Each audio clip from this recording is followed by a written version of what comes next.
What you're saying it's not okay. I need a new bag anyway, so let's just put the icing in. All right. I'm glad you had it. Thank you. So, now it's fine. You know for a fact you will need a new bag. Thanks.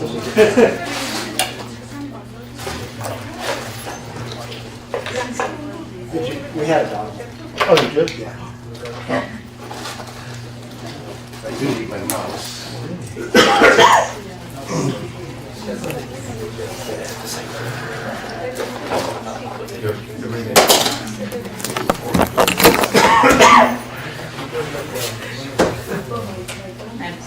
Two different options for laser pointers. I have just a laser pointer, and I have one that's a control for your sides. Has a USB that you can plug in. And it's Do the laser pointer. Andrew, the thing is, you measure, for example, microphone. So that will give you your value for projectors. the electric. Yeah, there's your. Worked earlier, so. Well, that's a good sign. Yeah. We had some problems with it. Yeah, and then passed. Recent But pass. for them to exist, it doesn't matter what the value is. It wouldn't display red. What? The If projector. you look at the Oh. as you have. And, you know, it also Well, there was a display time when it wouldn't anything. display anything. And now It that wouldn't display red or projector is green. just haunting us in the corner in case we need it. He defined it as that.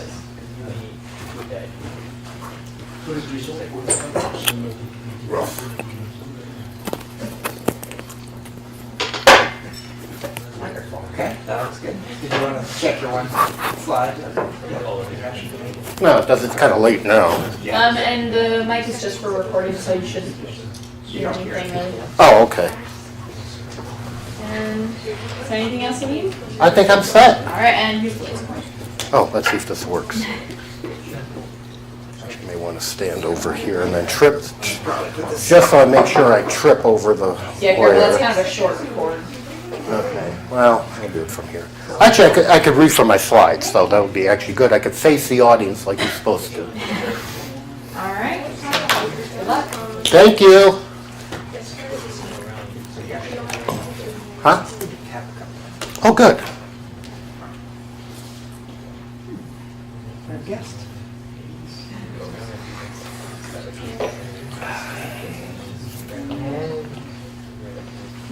That's funny. I talked to John Warlock. He can bring coffee. Cookies. Yeah, where is he? Pretty strong spring break.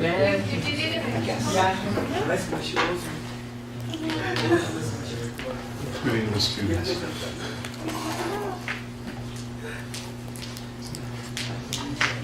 Some of us are still here because we didn't want to go sleep on the outdoor. Is that the traditional sleeping mat of Korea? Well, it's the heated floor. I'm here all spring break because my wife is coming here from vacation.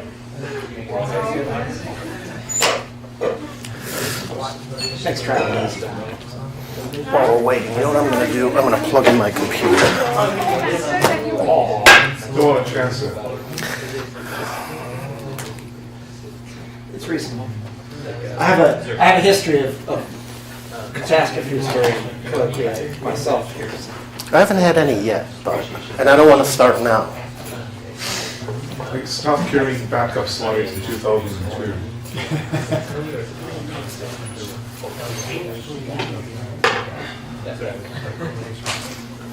Okay, well, I think we should get started. So our speaker today is John Krizmanic. John went to Northwestern as an undergraduate, graduated in, should I really say now? And then went on to You could. 1983, and went on to graduate school at Johns Hopkins, where he studied antineutrinos, not neutrinos, but antineutrinos. Looked for them. It was a long baseline search for antineutrino oscillations, and back then a long baseline was 1 kilometer. And after graduating from Johns Hopkins with his PhD in 1989, he stayed there and worked on a little experiment called SDC, which nobody remembers anymore, but as part of the LHC. And when the LHC was SSC, you said LEC. Oh, yeah, you're right. Sorry. See, I can't even remember that anymore. Anyway, when the SSC was canceled, John decided he needed to find a job and got involved at NASA, Right. Goddard Space Flight Center, and ended up still doing physics, Right. luckily for him, and he's been there ever since, and he's going to tell us about one of the many experiments that he's working on, one that's exciting and is about to have lots of new data. So, Anyway, well, thank you very much for having me. Again, it's always a pleasure to be back here. It's wonderful. So anyway, so it's my privilege today to tell you about the first year results from the Calorimetric Electron Telescope, or CALET, which is on the space station, so which is shown here. It's actually on port 9 of the JEM-EF. Here's a picture of it being installed on it, but actually the picture's from the other side. So the collaboration is here. It's a Japanese, USA, and Italian collaboration, and we are fortunate to have a co-investigator sitting in the audience. Yoshiki, you could raise your hand. Okay. So actually, CALET is a part of a suite of experiments now on the space station. You heard about this little thing called AMSO2, which is sitting over here. CALET is here. There's the MAXI experiment that measures X-ray transients. An experiment that actually I'm part of, NICER, is going to be launched in April, and that's actually using phase-resolve X-ray spectroscopy to be used to measure the radius of neutron stars. And now why I'm involved in it is while experiments like CALET, AMS, and even Ice Cream are interested in studying the cosmic rays, to the X-ray community are background, right? So they have to figure out what the hell they're, excuse me, I'm being recorded, what the heck background they're causing in their instrument, and also put in mitigating factors in the analysis to take into account of that. Ice Cream should be launched is manifested after NICER, and that's a cosmic ray experiment. And then potentially there's an experiment that's in the NASA strategic plan still as GEM-USO, but there is no really firm launch date. But if you notice, there are many, many ports on the JEM-EF. So if you're thinking about an experiment, you can always propose to put one there. Now, CALET's purpose is, first of all, CALET's comprised of two main instruments. One instrument is a gamma ray burst monitor that measures X-rays and soft gamma rays from 7 keV to about 20 MeV. But the main experiment is CALET-CAL, which is a 30 radiation length deep calorimeter. And its goal is to measure electrons above 1 GeV to possibly 20 TeV, gamma rays from about 4 GeV to 10 TeV, depending upon the flux at the high end. Also, there's a mode that when a gamma ray burst is detected here, it goes into a lower threshold mode and therefore can measure gamma rays above a GeV. To measure protons and heavy nuclei from tens of GeV to a PeV, again, depending upon what the flux is out there. And also measure ultra-heavy nuclei, that is nuclei with a Z greater than 28. And these occur, there's this wonderful thing called the geomagnetic cutoff, so therefore you can only see particles above a certain energy, and so that energy is about 600 MeV per nucleon for ultra-heavies. So the science objectives are, so by go and measure the electron spectrum in the trans-TeV region, and so that's going to really, we're searching for nearby sources of cosmic rays. Also, looking at electrons or gamma rays, the potential is that we can maybe be sensitive to seeing the annihilation or interactions of dark matter. We want to measure the protons. We want to measure cosmic ray nuclei from 10 MeV up, and also ultra-heavy nuclei, because we want to understand the origin and acceleration of cosmic rays, and I'll explain a little bit of this. Something called the boron to carbon ratio, which is a measure of the propagation history of cosmic rays in the galaxy. And then also, measuring the electron flux below 10 GeV allows one to do solar physics. And also, and again, with the gamma ray burst instrument, we can measure gamma ray transients. How big is what I'll be showing to you in a little bit. All right. Oop. Okay. So everyone should know this thing. This shows what we know about, this is the all-particle cosmic ray spectrum. It goes over about, what is that, about 11 orders of magnitude in energy and over 30 orders of magnitude in flux.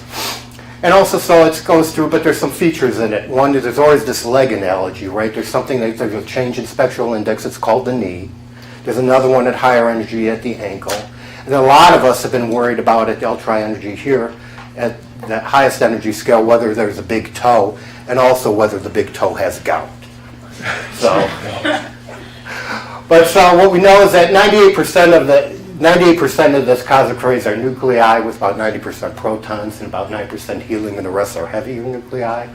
And the ratio in these ratios, and the elemental ratios, give us a measure of the source material and propagation. 2% are electrons and positrons, and that's what really I'm talking about CALET, because features in the spectrum are a signature of new physics, and also above the TeV, you're really sensitive to local astrophysical sources. Now, other particles there are in lesser amounts, but are very interesting, such as antiprotons, because if you have an enhancement of antiprotons over what you anticipate from just the interaction of cosmic rays in interstellar medium, could be signature of new physics. And of course, that if there's any signature, if you see any signs of primordial antimatter, that would be a sign of new physics too.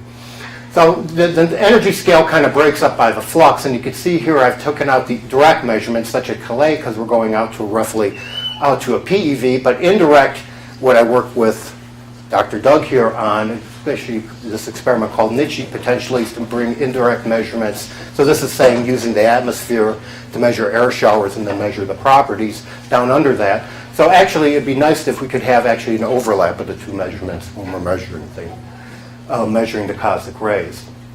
Also, to just give you the energy scale of what a minimum ionizing proton looks like in terms of its energy. Now, in terms of elemental abundances, what is shown here is the abundances for what's in the solar system for galactic cosmic rays. And notice the interesting thing is that some of the elements are depleted, such as lithium, boron, and beryllium, and then to a lesser extent here, the sub-iron elements. And so what this is saying is that since these are more or less not the end products of stellar nuclear synthesis, although I put a little thing here, there's been a little interesting result that there may be a lithium component from novae. But anyway, these things are actually spallation products, so the creation of these elements are actually due from the spallation in interstellar medium of higher cosmic rays, especially CNO for these. And this is how these elements are created. So therefore, that gives us a measure, if you will, of how cosmic rays are propagating in the galaxy. So what are we trying to do with cosmic rays, right? So the best thing is a picture is 1,000 words, and I really like this cartoon. So we have some source of material sitting around, and then some acceleration mechanism that picks up the source material, maybe even adds to it. Then this material will go through and it's accelerated, so then it's going through, meandering through the, meandering through in a kind of a diffusive process in the galaxy. Charged particles are bending in the galactic magnetic field. All of a sudden it comes to us and ends up inside the heliosphere. Therefore it's affected by the sun. And it comes here to the Earth, and then we ended up having to see the effects of either the Earth's atmosphere if we're a balloon instrument, or the geomagnetic cutoff if we're an instrument in orbit. So understanding this whole picture gives us an idea of, one, what are the reservoir of materials that are actually being accelerated to cosmic rays into what we see them, and also gives us a measure too to see what is actually happening on their way here. There also could be things like dark matter annihilation that actually adds to that. So again, that gives us an idea of what's happening. Do you happen to know the typical mean-free path of this cosmic ray particle as it diffuses through space? Well, it depends upon the energy, right? Sure. Right. And so I don't have it off the top of my head. So Is that important to know it? Or? yes. It's very important to know it. And actually, I'm going to go through and talk about the diffusion of boron and carbon. It gives us a measure in terms of the energy spectrum, because it's also very model dependent. Anyway, so let me move on to now. Did you say modal dependent? It can be depending upon what model you make of, for example, for the propagation of the cosmic rays. A standard model is called a leaky box, where you have sources of cosmic rays. The cosmic rays go through the medium. You put in that net effects of adding to the interaction cross sections based upon the amount of matter there, and above some energy, they start leaking out of the box, the galaxy. Right. So, for example, that's a model of galactic cosmic ray propagation. So modeling it is one thing, but so there's no way to measure it, given the technology. You measure parameters based upon your understanding of it. Right, so as the picture showed, there's a variety of things happening, and certain measurements give you more focus on some of the things that are happening in that picture, right? And from using that, you try to make a global picture of what's going on. So now moving on. So breaking out into what actually the individual elements look like in nuclear spectra. So what's shown here is the flux as a function of energy. And as you can see here, that most of the spectra go with a spectral index at E to the minus about 2.7 going here. So it gives us a kind of a measure that there's a common mechanism, a somewhat common mechanism, since the spectral index is the same, that generate these particles. And what I show here then is the anticipated results for CALET, shown in the black dots here. Now these spectra are multiplied by E to the 2.5 to flatten them out a little bit. And so what's shown here is for protons and helium, and then some of the elements up through iron. And this energy scale here is 10 to the 4 GeV per nucleon. But the point being is to show that the purpose of CALET is that in 5 years is we'd like to extend these measurements further out to get better precision. Now going to the boron to carbon ratio, so boron's a secondary particle produced from the interactions of C and O in the interstellar medium. So the flux of boron depends upon a diffusive coefficient. I was talking about the process of diffusion. And the ratio, when you do the math, goes as about the energy to some power delta. So this energy dependence is a sensitive test to the cosmic ray to the galactic cosmic ray propagation. And what's shown here is so this result is from the tracer experiment.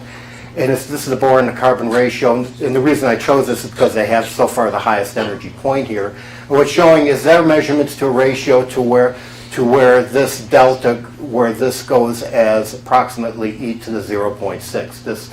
This delta here is 0.6. Now it's a balloon experiment, so even though it's a high altitude, it still has an overbearance, about 5 grams of material. So when you're doing a balloon experiment, you always have to worry about at some level you're going to have atmospheric production of the particle you're interested in, and that's just a lower limit here. Now what I presented here is for the CALET results for boron to carbon, assuming 5 years of observation. And what's shown here, this is just a simple model that's put in, but showing that what the range is for delta 0.3, delta 0.6. So the purpose is that we'd like to extend these measurements all the way out as a function of energy to actually see how this propagation, if this propagation continues this way or actually changes a little bit. And this goes to the model dependence, what we assume how the cosmic rays are propagating in the galaxy. Now I want to move to why ultra-heavy nuclei in cosmic rays are interesting. So there's two components in ultra-heavy. One is so-called the refractory component. So this is stuff that's picked up, say, by the acceleration process in like grains or dust around. And so they're anticipated to have a abundance that should go as a to the 2/3 power. Now the stuff that's actually in the acceleration process, the volatile elements, are supposed to go as a to the 1. So if we plot the ratio of galactic cosmic rays to the solar system abundance, normalized to iron as a function of A, this actually theoretical anticipation here is kind of muddled by the data. As you can see, things are rather mixed. But now if we go in and say, well, let's say it's the solar system abundance plus 20% of the abundance that one anticipates from massive star outflows, we see that we regain what we anticipated in the refractory elements here and the volatile elements here. So the point being is that measuring ultra-heavy nuclei give you a very sensitive measurement of what the reservoir of the material is that you're picking up. The fact is that some of it has solar system abundances, that'd be the refractories, but then you have the volatiles that you're picking up also from the massive star outflow. So this gives us a measure of what actual material is being accelerated at the beginning of the process. And so CALET, with its goal is to increase the statistics by a factor of 5 in 5 years. And again, no background corrections are needed since we're above the atmosphere. Elements like, I mean, definition of that I'm curious about. What's the definition of refractory? I mean, based upon how they reflect light or something? No. They're just called. This actually goes to like planetary geology. This volatile and refractory thing. It's just a name of the element. So think of elements that are sitting around in dust grains. Call them whatever. They're called refractory. The ones that are in the actual blast wave that are sourced by whatever is causing it are called volatile. That's just a designation. Okay, now most importantly is that CALET wants to measure, when we talk about measuring electrons, CALET measures the combination of electrons and positrons together. And the important thing is that these are a probe of astrophysics, especially above a TeV. So for above a TeV, synchrotron losses and energy losses, and particularly the electrons bending in the galactic magnetic field, called the energy losses that would pull their energy lower. And so that kind of sets the age of, or the time that it takes the propagation to be about 10 to the 5 years. And that distance corresponds to about 1 kiloparsec. So we could be sensitive to a few sources such as Vela, Monogem, or the Cygnus loop, and also possible pulsar wind nebula. So energetic astrophysical phenomena that are very near us could be the source of these particles, and their signature would be is that as this shows, so this shows E cubed times the current measurements here.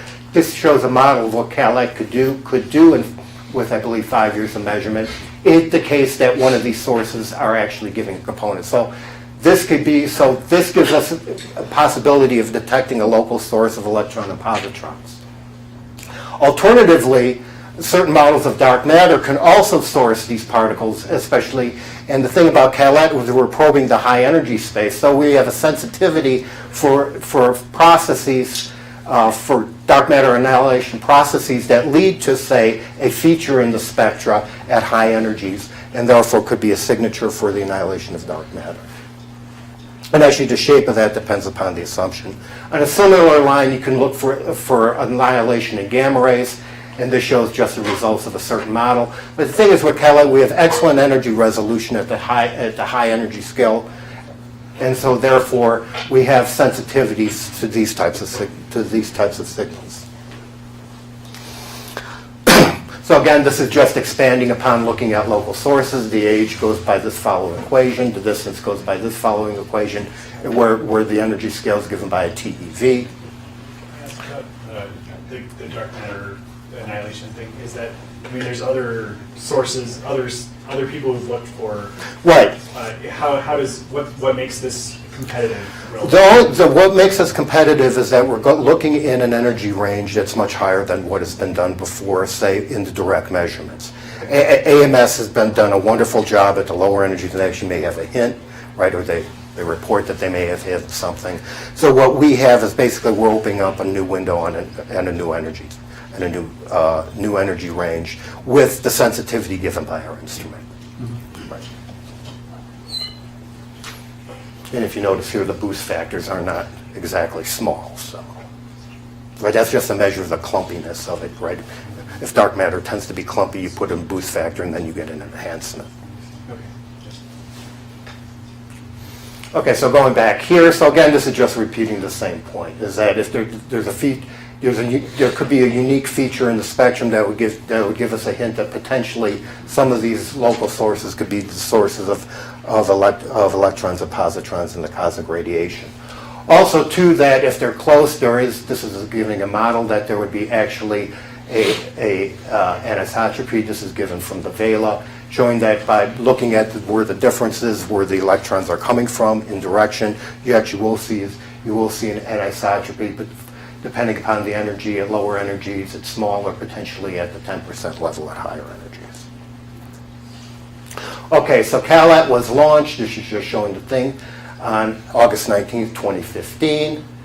On August 24th, it was pulled out of the HTV-5, and then it was mounted on the space station on August 25th. And it gives you just a mission summary. After an extended checkout period, we started science operations on October 13, 2015, and we've been in stable running mode ever since. We've measured conscious-grade nuclei through iron with some ultra-heavies, and I'll be talking about the first year's results. Also the cosmic-ray electrons+positrons and gamma rays. And to date, one of the most successes is that the CGBM, this is the gamma ray burst monitor, has detected over 50 GRB gamma ray bursts to date and reported them.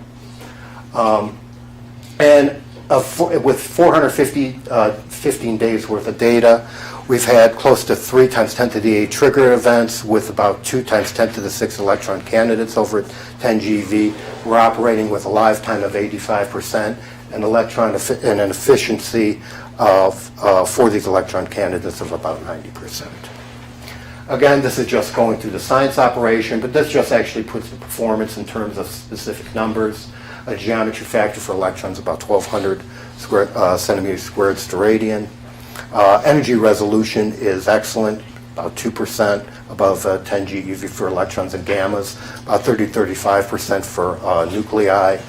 And I'll be discussing too, one thing is important is that, as I mentioned, is that the electrons are much lower in flux than protons, so one has to be able to separate those two very well in the measurements to guarantee that you have sufficient, that you've measured a electron flux accurately. John, do you remember what the geometry factor for AMS is? Going through the calorimeter is about 700 for events that go through the calorimeter. Charge resolution goes from 0.15 to 0.3 in charge units, meaning that we could actually look at the individual elements, and that the angular resolution is about 0.2 degrees for gamma rays. So here's what the instruments look like. Finally, I'm getting to the point. So here's a CALET instrument. Here's CAL, the CAL showing here. Here's where the gamma ray instrument is. Mass is actually about 620 kilograms. This gives you the nominal size. Actually, the CAL itself is about 45 centimeters here and about 1/2 meter in height. It's comprised of 3 detector components: a CHD, this is a charge detector to detect a charge of the incident particle, an imaging calorimeter, and then a deep absorption calorimeter. And what's shown here is then also too is that the gamma ray burst instrument is comprised of two different instruments: the hard X-ray monitor that has 2 lanthanum bromide scintillators, works from 7 keV to 1 MeV, and a soft gamma ray monitor, which is a BGO scintillator, works from 0.1 to 20 MeV. Okay, you have to get the data down, right? So this goes through the so-called the TDRS link, so it goes to NASA satellite, goes to White Sands, goes to NASA Marshall Space Flight Center, that's sent to JAXA, and then it goes to eventually to the CALET operation site at Waseda University in Tokyo, and then it's distributed to the collaboration. There's also a lower speed link available through a JAXA link that allows one to download data at a lower bandwidth. And so what happens in the cases there's onboard storage, we may have more data than we could do on the TDRS bandwidth, and then what happens that eventually data can go through either if there's bandwidth here in TDRS or this to get the rest of the data to come down at some later date. When was it put up? We were launched in August 2015. So it went up with the Russian. This was a Japanese H2 launch. But manned? No, unmanned. But it's on the International Space Station? Yeah. So they launch it to the space station, and then there's people there that install it? Put on robot arm. That's what I showed you in the first picture. I was 5 minutes late. Oh, it's okay. Okay. No, it's installed with a robot arm. Okay. Sorry I was late. Oh, that's okay. That's fine. Anyway, so to go through a little bit more into detail, so I've talked about the three instruments. There's the charge detector. This is comprised of 2 layers of 14 scintillator paddles each, read out by PMTs. So this gives us a charge measurement of the incident particle from Z equals 1 to 4 to actually Z equals 0 if something happens deeper in, for example, a gamma ray. The next is an imaging calorimeter. And this is comprised of 8 XY layers or 16 layers total of scintillating fiber interspersed with a tungsten absorber of 3 radiation lengths. And it's read out by multi-anode PMTs. And then finally, the total absorption calorimeter is 27 radiation lengths. It's made of tungsten-tungstate, 16 logs per layer, 6 times 2 XY layers for 12 layers total, for a total depth of 27 radiation lengths. First layer is read out by PMT. This allows for to be used in the trigger of CALET, and then the rest are read out by either avalanche by using a combination of avalanche photodiodes and photodiodes. So the whole unique thing is that we have a very deep calorimeter, and this allows for the measurement of the energy with excellent energy resolution up to our energy range. We also have a fine imaging calorimeter that looks for the starting point of electromagnetic showers and also the profile to separate from the more numerous proton showers. And this is just stated here is that we could look at the lateral and longitudinal development by the sampling of the calorimetry. Yes? So there has to be some, like what I think there has to be some specific direction in which the probe has to be, like the detector has to be pointed towards. We're always zenith pointed, except when the space station turns 90 degrees for docking. We're always zenith pointed. We have an opening angle of 45 degrees. When you see the orbit, we're going on the ISS. The ISS orbit goes up to 51.6 degrees in inclination and comes down again. So as we're going up, we're pointing in different areas, if you will, in the sky, right?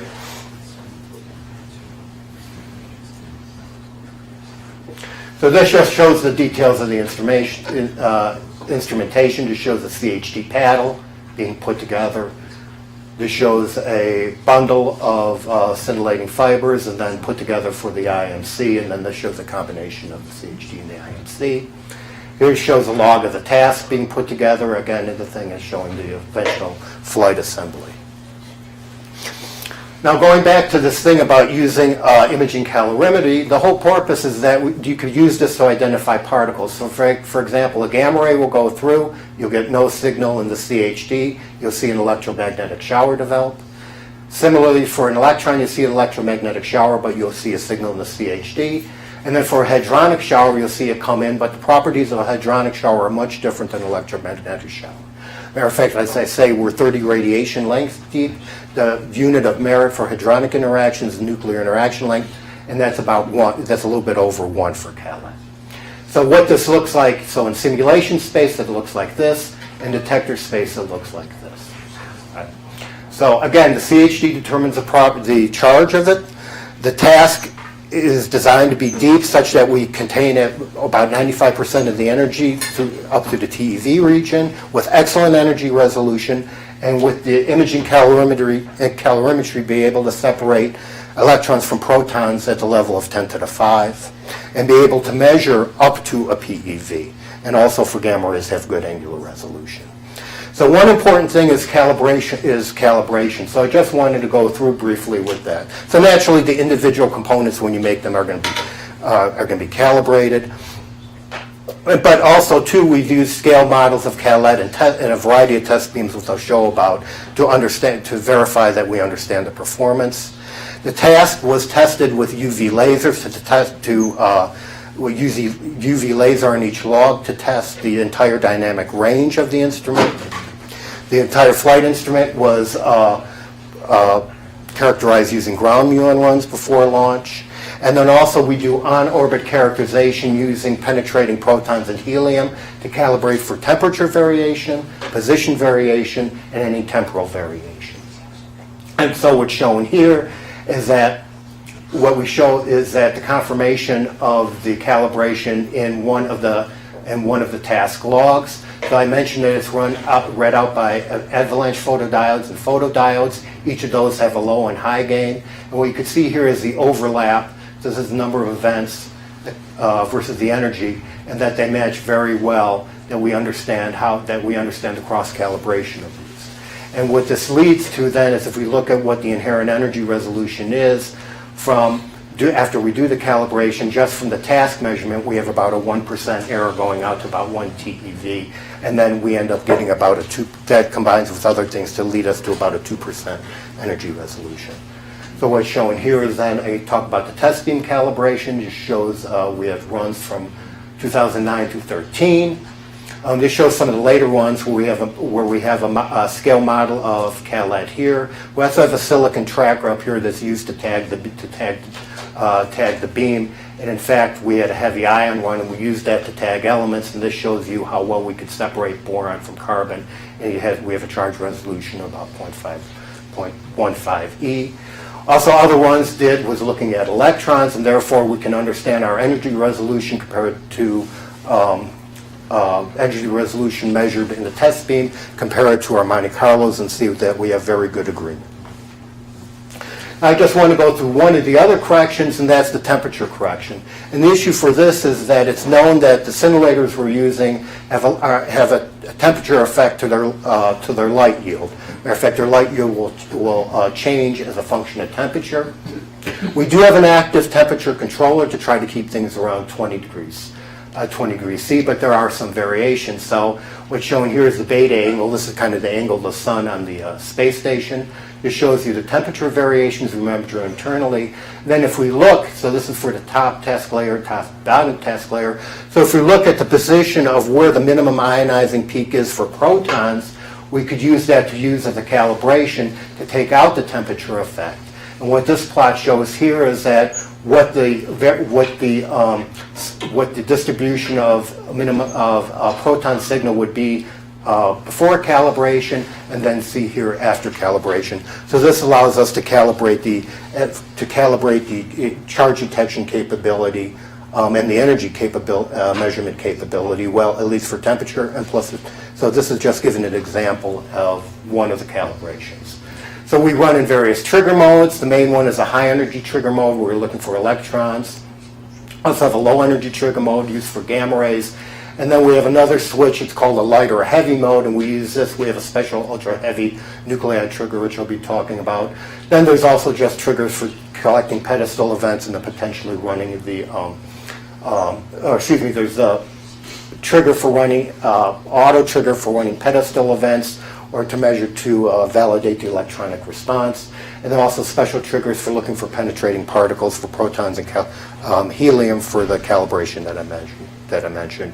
And the trigger thresholds are set by logical discriminators and set appropriately. So this is what the life of CALET in one ISS orbit looks like. So these show, here's the position of the Earth, here's the position of the ISS orbit, showing you two orbits, and this shows you the concept of the operation. So we always have the high energy electron trigger is always active.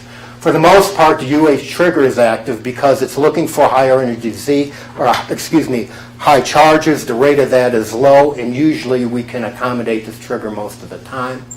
As we go through, when we're near the equator, there will be some pedestal runs done. Also, I highlighted here too is where we'll lower the thresholds to do this kind of low energy gamma run near the equator. What's shown here now then shows you the variation of the rate of the high energy trigger as a function of latitude. So down here is near the equator. It drops because the geomagnetic shows the geomagnetic cutoff going up here.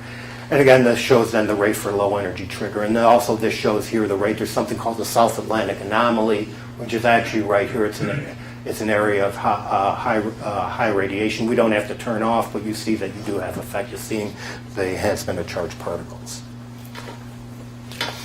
So for 415 days, what's shown here is a plot showing the date as a function and showing some plots of the total collection time and the live time. So we have about lifetime about 3 times 10 to the 7 seconds, which is about 84% compared to all the time. Just shows the triggered event number, showing the rate. So we have about, in this time, we have about 270 million triggers with a lifetime of 84%. So we're active most of the time. Now finally, you probably say, where are some results? So what I can show is that for the energy distribution and the task for all triggered events, which is shown here, so this is the number of events. This is over 450 days. This is the energy, the calibrated energy deposited in the task. That's a deep calorimeter. So we show here, so that goes all the way up to a PeV. So showing that we've demonstrated that we can measure, actually measuring energy in the range of 1 GeV to a PeV. And what does, very preliminary, but then what does the highest energy event look like? This is the event that's consistent with a proton event with an energy of about 950 TeV. So here you can see the CHD, IMC, and the energy deposited in the task. And this energy is about 957 GeV. The scale is, it goes from a minimum of 0.1 down here all the way up to 10 to the 6, so that's about 7 orders of magnitude. And in that picture, the charge detector was all lit up from backsplash. Yeah. You can. Is that why you can't see where it comes in? Well, actually, you even have to look through and identify it with a certain paddle. And the fact is that what you do is use the tracking in the IMC to help out. That's what the thing with the IMC with the tracking is essential, especially at the highest energies. You're right. Okay, now one of the big, the main thing is measuring energy. So how well do we measure energy? So this plot up here just shows you the comparison from simulation, the delta E, of the thrown energy as a function of thrown energy to what you see in the instrument. And so as you go to higher energy, that difference is small.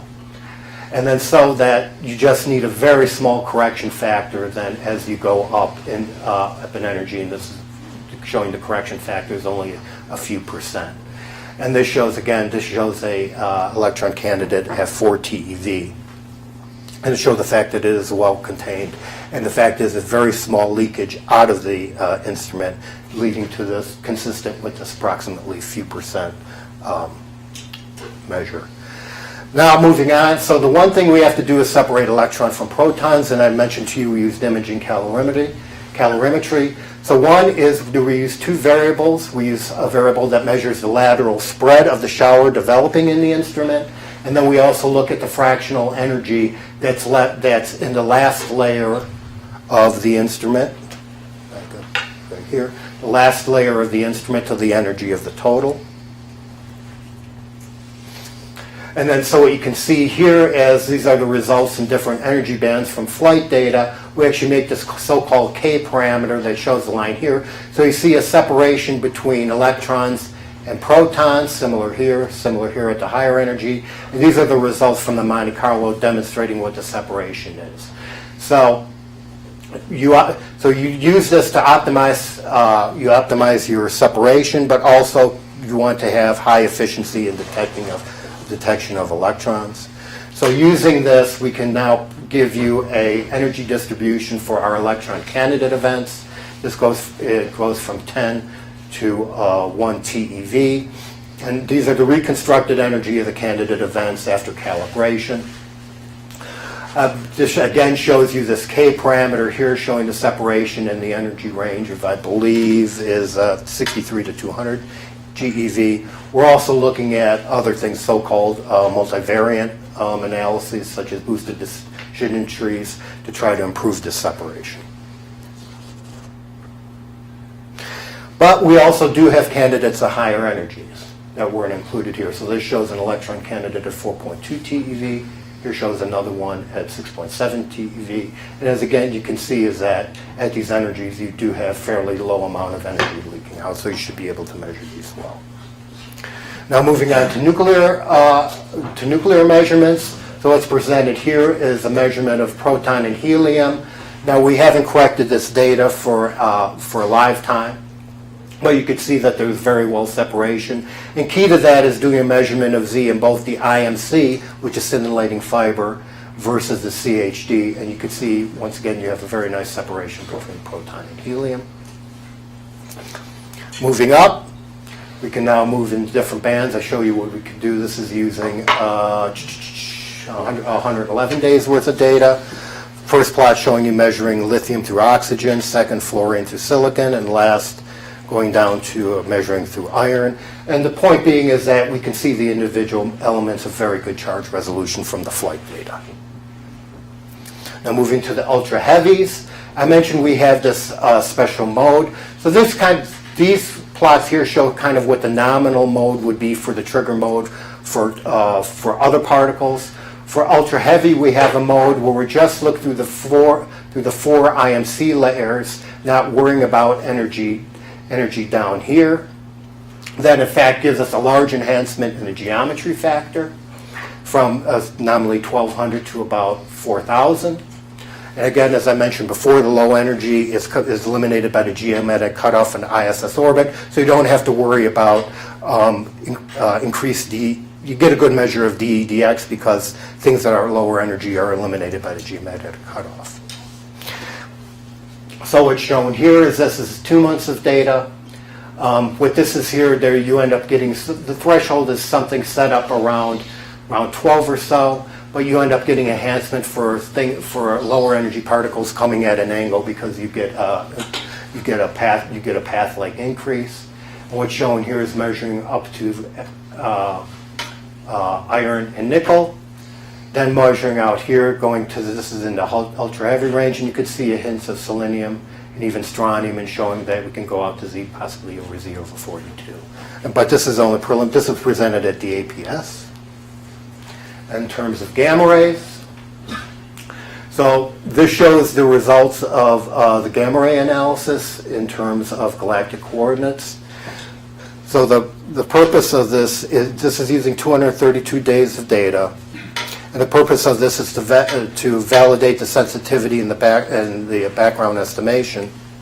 And so what is shown in the black are the gamma ray event candidates, and the color map shows you CALET's exposure. It goes through the ISS orbit, but really that's what's more interesting is putting on a filter including the point spread function, and so you therefore end up seeing Gaminga and the crab. So we can observe the Gaminga and the crab using 232 through the data. We actually be able to see Vela with a little bit more data. And then if we project that on galactic latitude and then compare to what Fermi sees, we could see how well the gamma ray analysis is going. So the red point shows the results from CALET, and the blue shows what the results from Fermi is. And if you recall, Fermi has much larger geomagnetic factor, has been up in orbit much longer than us. You can see that the results are very consistent, so it gives us faith that we're actually doing the analysis and the measurement well. But you're at much higher energies than Fermi, is that, this right now with this data, we're probably not. We have the potential to go to higher energy, but that depends upon what flux we can measure. Right, we're only 1,200 centimeters squared steradian, and Fermi is much larger than that. So this probably data overlaps very, very much with Fermi. We haven't seen anything at much higher energies.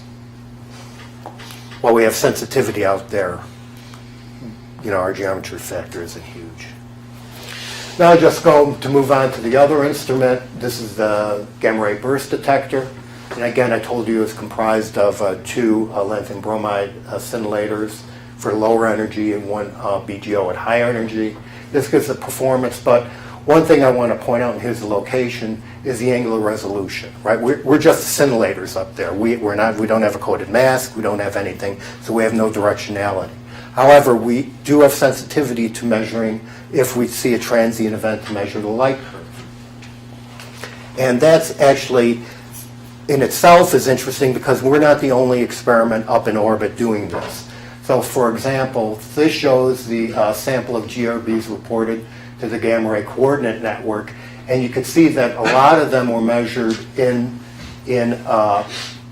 along with the other instruments up there. So the fact is that this information, while we don't have directionality, by presenting our light curves, does add to the information in regard to gamma ray bursts. And again, to date, we've detected over 50, and if you'd like to see the information, I'd look in the gamma ray, or that gamma ray network, coordinate network circulars. Here's some sample of light curves. They're showing here from the different GRBs, from the different instruments. This one here is comparing to Fermi. So this one is just a soft gamma ray. This one is the hard X-ray to soft gamma ray. It's compared to Fermi. So again, showing the capability of the instrument. The ones you measured. What's that? CALET. The ones in yellow boxes are the CALET. Yes. Okay.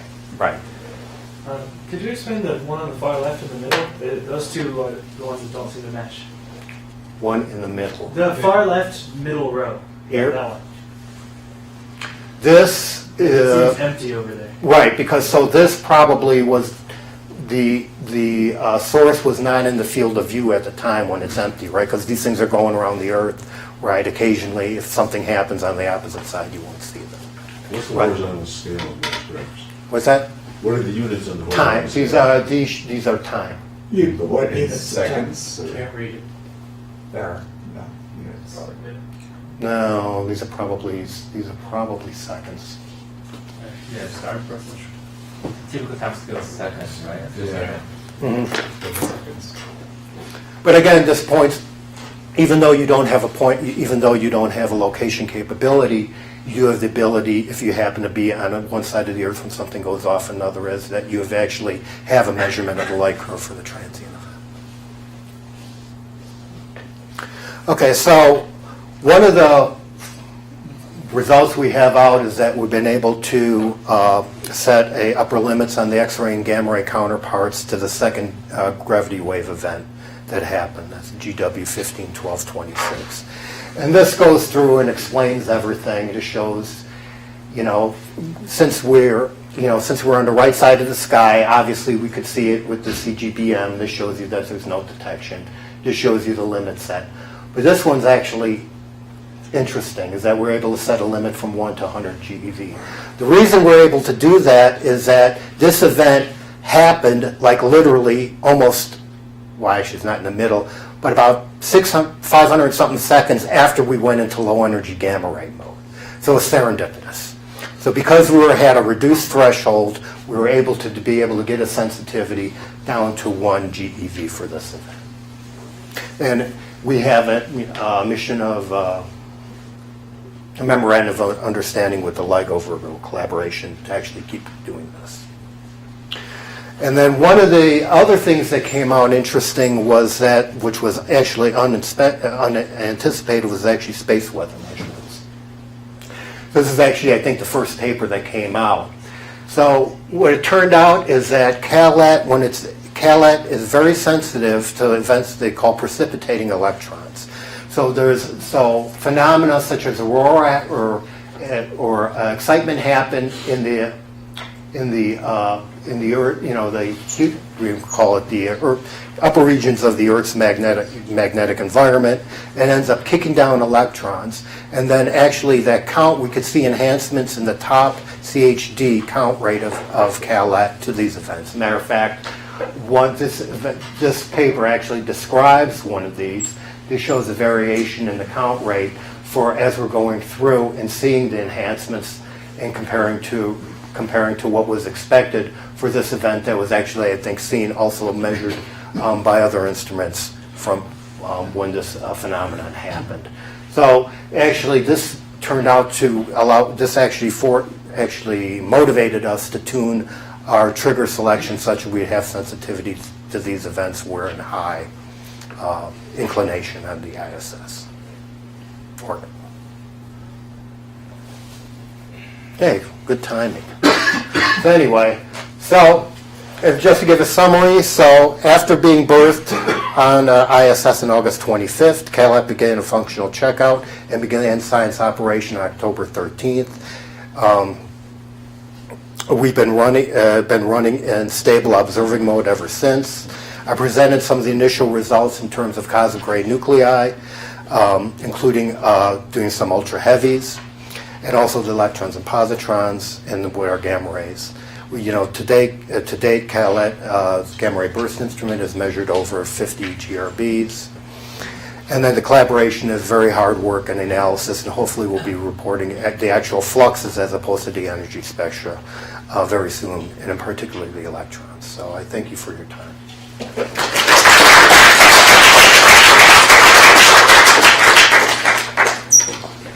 Yes, Gordon? What's your highest energy event? I showed it to you. It's about 1 PeV.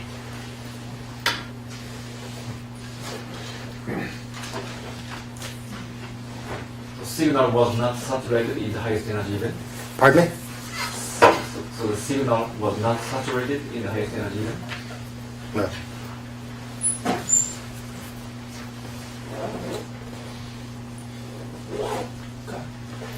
So how does the information you gather on the gamma ray burst contrast with information from, say, Swift or Fermi? Like, in terms of the total number of events, do you catch things they don't? And is there any information that you gather that's unique to their experiments? I would say is that, given our performance, how the way to phrase this, we enhance what they do, right? Given our performance, we provide what our measurement ability is. I mean, we could have looked through the light curves or whatever, and you could see what is. I mean, we're small. I think we're modest size compared to it, except that with the lanthanum bromide and the BGO, we have a wide energy range to look for. So you have a wider energy range, but less and lower flux sensitivity. Right, lower flux sensitivity. And also we're on the ISS versus being on, Fermi's at, was it 28.5 inclination, right? But you have a similar field of view for capturing them? Yeah, I mean, the field of view, put a scintillator and float it around. It's pure. You're right, and it's with some mounting inside, but at certain energy, it's transparent to these energies. I thought you needed a directionality to identify that they're gamma rays. Well, no. They had to come through this right. So if you look, I mean, the scintillators are sensitive to a certain energy, right? And therefore, you're looking as you're going along in time along a baseline, kind of like when you do on the ground energy. All of a sudden, you see something going over what your baseline is and lasting for a while, right? That generates your trigger. So you see a transient that's lasting for a certain amount of time. Now, clearly, you could trigger on things like, cosmic ray interactions and whatever, too, but those are happening on a much shorter time scale. But you can also detect them in this detector, the gamma rays, but it's a separate, that's not the... Right. Sorry, okay, it's a separate, okay, I missed that. Right, and so, and matter of fact, let me go back to the appropriate... So it's 4 applies to radians, and, okay, I get it. Presumably the Earth still gets in the way. So What's that? Sure. Minus the, yeah, minus... So I'm trying to think what slide I wanted to go to. What anyway, so we actually have a special mode. So if there's an event in the CGBM, that goes to the Cal saying, hey, I saw something. If you can, drop your threshold to 1 GeV, right, to see if you see anything. And also we have the dedicated mode and the low energy mode, which I explained with the gravity wave event, right? So have you seen any code-triggered gamma reverse stuff? Have you seen any electron or photon event? In coincidence? I haven't looked, but I haven't heard. So you said electron or proton event. I said didn't mean to say anything. No, you mean to say did? I said electron or photon. Have we seen electron proton event, right? Right. Have we seen? The question would be: did you when you see a gamma ray burst event in the CGBM? Have we seen anything in the Cal with the lower threshold? And to my knowledge, no. Go ahead. What do you gain from being on the ISS? I mean, is it just was it cheaper somehow, or why did you choose to put it on the ISS? Because you don't have to, because power, data, telemetry, all that's built in there. So I don't have to have a spacecraft for power. I don't have to control my flight. I don't have to worry about telemetry, right? And this is one of the purposes of the space station, to allow packages to go on and be, if you will, the infrastructure for the experiment. I mean, it was always foreseen that this was going to be. A matter of fact, go back to the 80s, people were talking about putting in a very large superconducting magnetic spectrometer. It was called Astromag. Unfortunately, the timeline took a lot longer for us to get out, and that's been realized by AMS-02 in terms of the magnetic spectrometer. So, and the point being, too, is I want to show all the experiments going on because it really is now. And I'm only showing the astrophysics. There's a wealth of stuff on the space station. So it makes a wonderful platform. And in terms of the other big things, a lot of, historically in cosmic rays, it's been ballooning, right? And so the long duration balloon program in Antarctica has actually been the one to allow you to get exposure where you can get up 10, to 20, 30, and the current record was set by Super Tiger for 55 days going around. But that's much shorter than 5 years. And then also being above the atmosphere, you don't have to worry about atmospheric interactions. So this argument that I haven't heard for a while, maybe 15, 20-year-old argument that the ISS was a waste of money because it was just allow us to put this foothold in space, and the $20 billion really wasn't anything other than that. It was always envisioned to be a science platform. It just took long. These things aren't easy. I'm being recorded, so I can't. No. You really feel John. No, it was always envisioned for that. As a matter of fact, with Astromag, and even I think when AMS-02 was a superconducting magnet, if the shuttle was still around, it was envisioned that you would go up. Your cryogenic lifetime, because you need liquid helium for superconducting magnets, would be like 2 or 3 years, and you would envision the shuttle would go up and, okay, time to hook up, refill the liquid helium-3, right, and then run for more. That was, I think, envisioned in the 80s. But, yes? So with regards to the high energy events and your problem of leakage, yes. Those could be improved by adding layers to your calorimeter? Yes. To make the area bigger? Are you just limited by cost or? Cost and size, right. So we're limited. We couldn't go much more than 650 kilograms. But you're absolutely right. Yeah, if you wanted to go higher energy or guarantee better performance on, say, electron proton separation, you go to deeper calorimeter. Yes. On your map with the dots for the gamma ray events,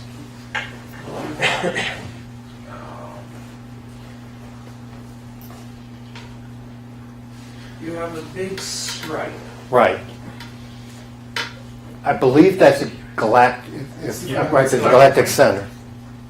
You had another picture of it in galactic coordinates later on. You didn't mention it, though, I think. Right? Is the inset there? Because the colors are the same. Yeah. It's the same picture, just in coordinates. Different coordinates. Right. Yeah, the first one was already dead. Yeah.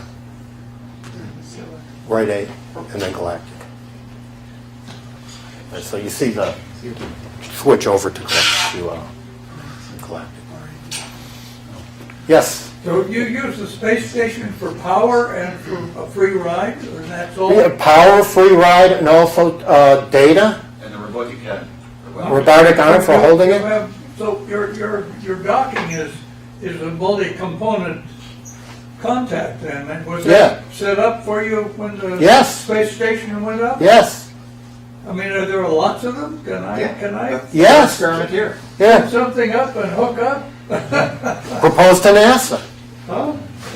NASA proposals are open to anyone when they make an announcement of opportunity.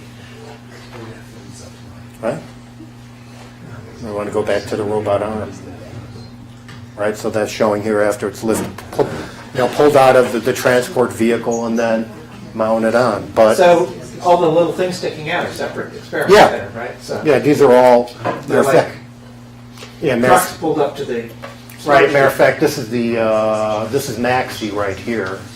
I don't know what these other ones are, but that's CALET right there. How many more of those are there? There's about 10 ports. Some of them are taken up, but the experiments aren't there forever. You can't stay there forever. You have to be right. We have approval for 2 years. Then we have to with a extension of 5 years, which we feel we'll get. After that, then you have to make an argument why you should stay there. What will you get? Now, scientifically, why is it important you stay there versus another experiment going on? It's like beam time, I mean, flying. Right. You're using a resource. Right. What happens when your experiment is finished? I think they actually get stored up here. They what? Get stored up here, and then when they bring up, I think, a spacecraft like the H2, take one out, they could put you back in and then deorbit you. So you're brought down. Just chuck. And by deorbit, you mean it just C-orbit. It's called deorbit. Yes.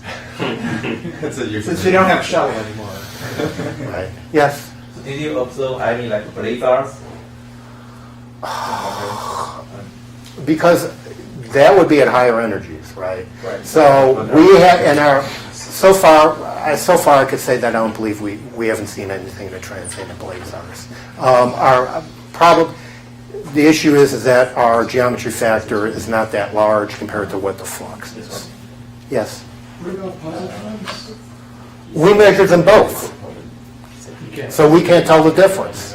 So the charge separation? Right, because we're a calorimeter, we're not a magnetic spectrometer. Now, there is a small region where we can separate them, and that's the region where you use the Earth as blocking one energy versus the other. But that only goes up to 20, I'd have to look at it, but some tens of GeV for us, given our orbit and the way we're pointing. I mean, Fermi used this to go up a little bit higher energy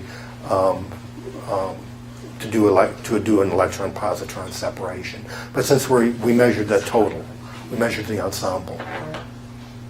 And so that's, in a way, we're AMS, O2, we're synergistic because they separate very well, but that ability is dropping off as they're going into the trans-TeV region, where that's where we're designed to work. It's very hard to get a magnetic spectrometer that would bend. Very big, very costly. Who controls the orientation of the space station? That is determined by flight ops. So it's anomaly going around like this. What are the criteria?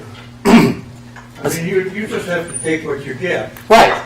Actually, it normally goes like this, except occasionally it rotates 90 degrees. That's, I believe, for docking maneuvers. Well, does it have to face its detectors toward the sunshine or anything like that? Or? Well, you're accepting that as you're going around, right? So I mean, you have a thermal blanket, and I showed the temperature variation, right, that you get by that going around. So. Well, it's got batteries for when your energy source isn't looking at the sun. Right. So there's batteries that's on the space station, right? They provide power. There's people in there? Yes. Yeah, there's only the current crew of... Where are the people in this picture? At the current time when this was taken? No, not right now. What goes in the bathroom? Right, no, so here, this is the habitable area in here, right? Isn't that the cupola there, the thing? Right, the keyboard, you can actually go in, there's there's actually an internal pressurized area, so this is the area where... How many meters is that long? I'd have to look it up. Huh? I'd have to look it up. How big is CALET? Well, CALET's It's like 2 meters, right? Right. Somebody knows. So the little box... Oh, yeah, I know. It's a little box. I don't remember off the top of my head. Little box is a meter? Two. Sticks out 2 meters, right? Yeah. Yeah, Okay. it's like 100 or so. Oh, man, not much room for exercise. It's not tiny. It's not like running around the big loop in 2001. Right. Okay. Any other questions? No, let's thank you again.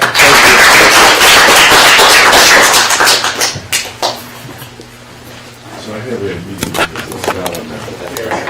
So you're going to come back to... Yeah, we are.